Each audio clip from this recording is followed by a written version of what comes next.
abaana b'abantu naffe bwe tuba tuyina kye tuyitamu tusooka kulwana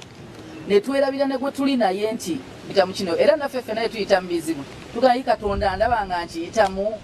n'asirika n'atayogera ayagala kintu ekyo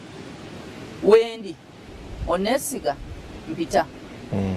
kati abasajja bano mu lyato bwe barealizinga nti balina Kristo ne bamuyita era bwe bamuyita yasitukiramu n'akakkanya omuyaga ekyawandiikibwa ekyo kitulaga nti amayengo omuyaga byonna bimuwulira so naffe mu mbeera gye tuba tulimu aba ayinze tumuyite buyisi nga waali so bwe tumala omuyita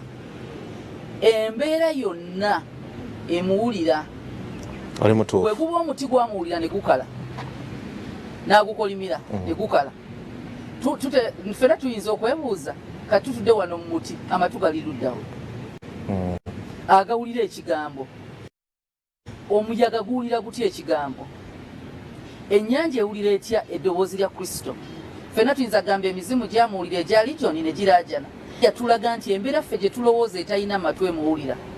embeera eri mu bulamu bwaffe twali tulina kukuŋŋaana mu maaso ge ne tumuyita